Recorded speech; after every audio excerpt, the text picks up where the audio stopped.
continuando o nosso estudo sobre a educação pelo mundo, nós vamos ver agora como se deu a educação na Grécia.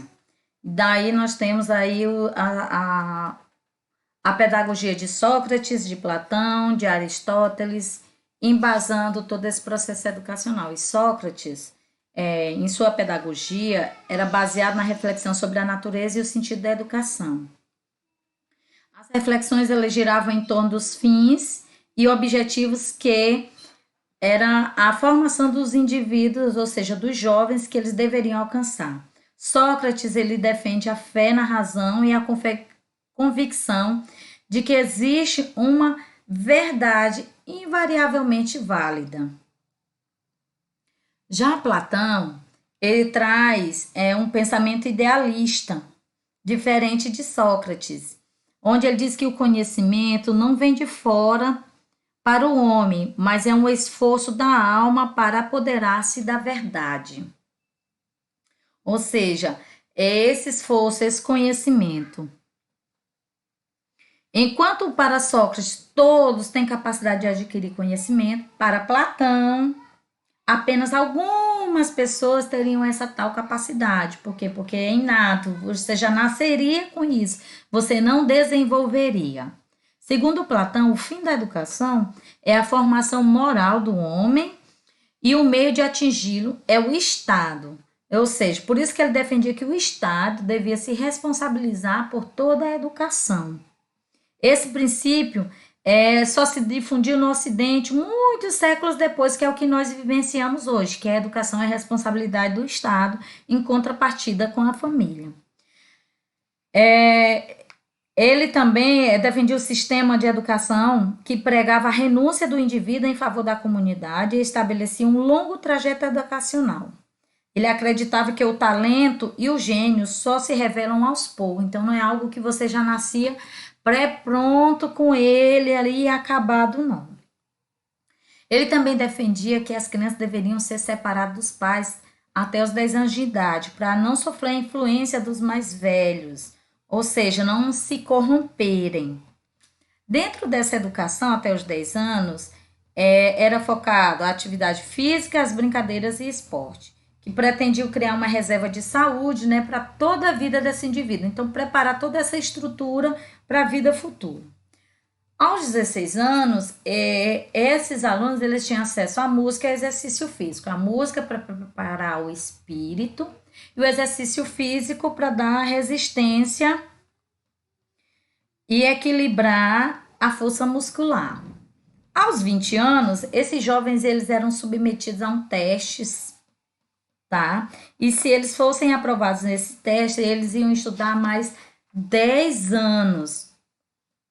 10 anos. Se no teste eles fossem reprovados, eles deveriam seguir a carreira militar. E os aprovados, eles iam estudar filosofia, que era com o objetivo de aprender a pensar, saber governar com sabedoria. Então, quem era aprovado estava se preparando para assumir uma carreira política. Quem era reprovado, ou seja, ia usar a força. Por isso que desde os 10 anos até os 10 anos, 16, eles são preparados na questão dos exercícios físicos, porque se não desse para um, daria para o outro, se tornaria um guerreiro. Platão ele rejeitava a educação praticada na Grécia em sua época, porque era uma educação que era voltada só para os jovens da elite. Então, ele rejeitava esse processo de falsa democracia que vigorava em Atenas. Ele não concordava, porque ele acreditava que todos poderiam ter acesso à educação e se preparar. Não era um teste que ia dizer se aquela pessoa estava pronta ou não. E Aristóteles, ele já vinha com um pensamento realista, tá? E ele não rejeitava a democracia, ele era a favor do processo democrático, não da forma como acontecia no período de Platão, uma democracia real. E ele considerava a família o núcleo inicial da organização da cidade e como a primeira instância da educação das crianças. Então, se é o marco inicial da estrutura de uma cidade organizada, bem governada, Então, consequentemente, deveria transmitir uma educação de qualidade. Para Aristóteles, o princípio da aprendizagem era a imitação. Ou seja, os indivíduos aprendizes, eles deveriam ter acesso a bons hábitos, tá? Esses bons hábitos transmitidos pelos adultos, e eles eram preparados para a vida pública, para defender, para governar. Eles, os jovens da elite, que fique claro. Porque na época já havia os escravos, que eram as pessoas dos territórios invadidos e tomados pelos gregos. Então eles traziam muitos escravos, e os escravos eram responsáveis por fazer o trabalho pesado. A finalidade da educação é a felicidade ou bem. O bem que torna o homem feliz, na concepção aristotélica, está no funcionamento da parte mais elevada da natureza humana, ou seja, da razão. A função da razão, por sua vez, é dirigir a conduta humana, ou seja, o homem usar de raciocínio para tomar decisões. Por isso, existem duas espécies de bem: o bem intelecto e o bem caráter. O bem intelecto é fruto do ensino, ou seja, desenvolvimento do psique do indivíduo. E o bem do caráter é baseado na questão dos hábitos e dos costumes. A educação romana,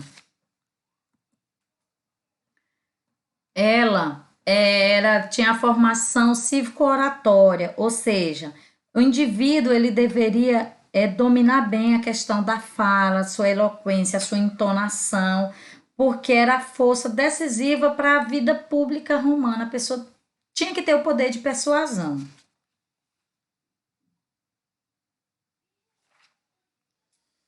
Daí surgiram as escolas romanas. Dentro das escolas romanas foram divididas em três tipos de escola: escolas de retórica, escolas de direito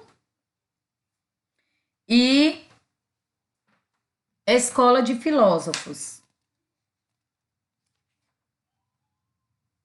A escola de retórica, ela trabalhava a questão da oratória, da eloquência do indivíduo, e elas não eram uma instituição bem vista, porque, segundo eles, não era só isso que era o principal para formar o indivíduo para a vida pública. Depois veio, ela caiu, né, num formalismo e ficou vazio, foi censurado. Aí depois veio a escola de direito, que estudava o direito, a filosofia, e vieram preencher esse vazio que as escolas de retórica deixaram. Surgiram assim em Roma e em Constantinopla. Tiveram as melhores escolas desse gênero, né, das escolas de direito. E depois vem as escolas, junto às escolas de direito, foram surgindo as escolas de filósofos, ou institutos helenísticos, né, onde trabalhavam todo o processo, e onde tivemos vários autores que deixaram aí o seu legado, como, por exemplo, o Ateneu, que é fundado pelo imperador Adriano, que era o centro da cultura superior, onde os retóricos e poetas instruíam a juventude, ou seja, eram as escolas bem organizadas. E aí a educação nas províncias trabalhava muito também, dentro dessa educação romana, a individualidade dos educandos. E aí, dentro da educação nas províncias, ela cresceu bastante, foi bem propagada. E dentro dessas províncias, nós temos alguns autores, como Sêneca, que ele diz que a educação deve ter um caráter prático, ou seja, útil para a vida. Não se ensina para a escola, mas para a vida. Preparar esse indivíduo para a vida em sociedade, que é o que nós vivemos hoje e que a BNCC prega muito, não é? Esses ideais de Sêneca, que é se preparar para a vida, preparar o indivíduo para que ele possa estar apto a viver em sociedade.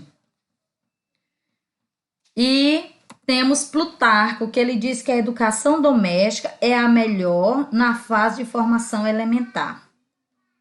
Ou seja, é bem importante essa ideia de que a família ela precisa estar atrelada a esse processo educacional, dando todo o suporte para as crianças. E aí nós vemos a educação cristã.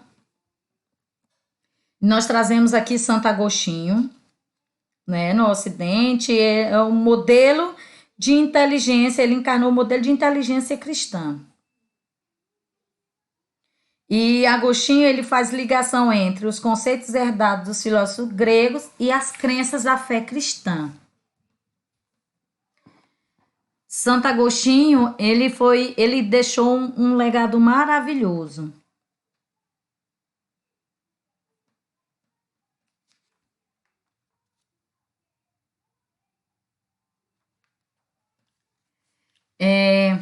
Aqui diz que dentro desse período ele recebeu o nome por ser o dos pais da igreja, que seriam os patristas. Esses pais da igreja eles são os primeiros padres e bispos que explicaram e defenderam os princípios dessa nova fé, né, do cristianismo. E temos vários representantes, Clemente de Alexandria, Orígenes, São Gregório, São Basílio, São João, São Jerônimo e o Santo Agostinho. E a educação nesse período, ela desenvolveu-se numa íntima relação com esses patristas, com esses padres que transmitiam esse conhecimento, tanto da fé cristã como através da leitura e da escrita. E o caráter doméstico do tempo dos apóstolos é substituído pela catequese, ou seja, deixou de ser uma educação, uma alta educação, que é o logos, tá? Que cada um é responsável por si. E passou a ser uma educação catequésica, ou seja, instruída com normas, com regras, com princípios, e não esquecendo o fator religioso. Ele exigia a formação dos mestres, né, dentro dessa educação cristã. Então, os padres que iam trabalhar nessa questão da educação, eles deveriam estar preparados. A primeira e mais importante foi a escola de catequistas de Alexandria. E essas escolas, de catequistas, elas trabalhavam a escola de gramática e de retórica. Então, ensinava bem a questão da leitura e da escrita, mas também a questão da oratória. E o Santo Agostinho, na sua pedagogia patrística, passou por uma importante transformação. E o próprio cristianismo passou a ser como um meio de disciplina, e a pedagogia, o processo de contemplação desse conhecimento. O pensamento pedagógico era baseado na fé e na ética cristã, diferente da educação moderna que nós vivenciamos hoje, que é uma educação laica, que não está atrelada à questão da religião. A pedagogia de Agostinho possibilita um interessante diálogo com algumas concepções pedagógicas atuais. E aí agora nós vamos para Tomás de Aquino, na educação medieval.